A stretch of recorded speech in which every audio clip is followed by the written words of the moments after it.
Hello everyone, welcome to Kavin English Learning channel. Today also I'm going to read an interesting story, The Town Mouse and the Country Mouse. This is also a Ladybird series, very interesting series of storybooks, Ladybird. The Town Mouse and the Country Mouse. Come, let's read the story together. Country Mouse lived in a small house deep in the roots of an old tree.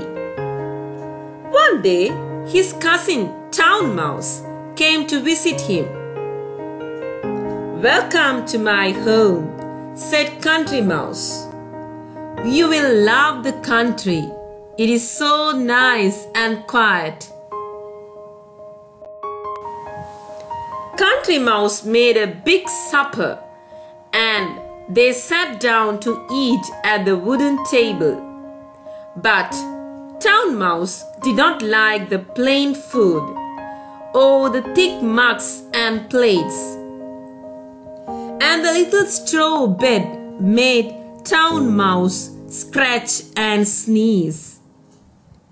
"It's too dark and quiet in the country," he said. "I can't sleep." Every morning before the sun was up, Country Mouse was busy finding food to store up for the winter. "Come and help me, cousin," he shouted cheerfully. But Town Mouse did not want to work. He did not like getting his hands and clothes dirty. "In town, there is no need to look for food," he grumbled.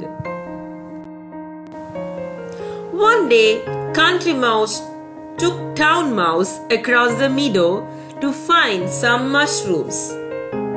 The horse who lived there came to make friends with the mice.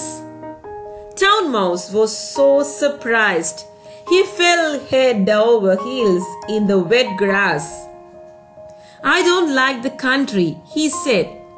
"It's cold, it's wet, and it's very frightening." On the way home, Town Mouse was so busy telling Country Mouse about the town that he did not notice a huge owl sweeping down towards him. "Look out!" shouted Country Mouse, pushing his cousin into a ditch. The owl flew away, but what a fright they both had. Town Mouse hated the country more than ever. It was cold and wet and frightening and very dangerous. He wanted to go home. Later that night, Town Mouse saw a family who lived at the end of the lane getting into their car to go to town. "Come on, cousin," he cried. "You can see the town for yourself. Let's go." The two mice hid under the back seat of the car until they reached the middle of the town. Then they jumped out into the busy street. Horns hooted and cars whizzed past.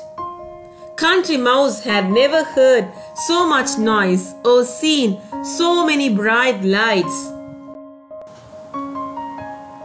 Town Mouse took his cousin home with him, but the house was much too big for poor Country Mouse. "I'm sure to get lost," he thought nervously.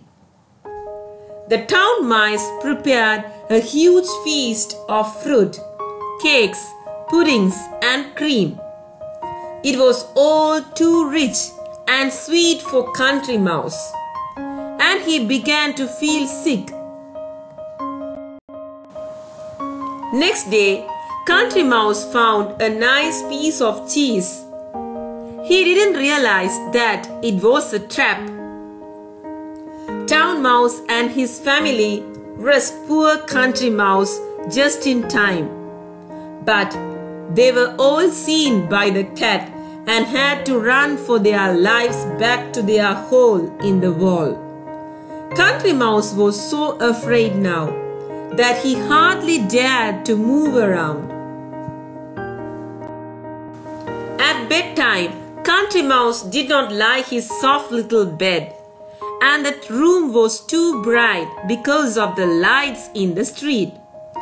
When at last he fell asleep, Country Mouse dreamed of home. He could smell the trees and the fresh earth. Oh, how he wished he was safely back in his country home once more, especially as it would soon be Christmas.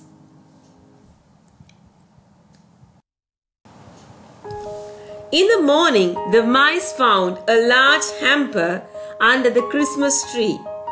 Town Mouse read the label. "It's going near your home," he cried to his cousin.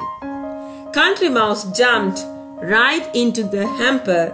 Soon it was carried outside and put into a van. That afternoon, Country Mouse tumbled out of the van into the lane where he lived. He could hear carols singing coming from the church and went closer to listen. He sang with happiness. It had been a great adventure, but now all he wanted was to forget it and enjoy Christmas. He was safely home at last. Okay, kids, hope you all enjoyed and understood today's story very well. So, please read storybooks more and more and improve your English language skills. Thanks for watching my YouTube channel. I will meet you soon with an interesting story later. Bye.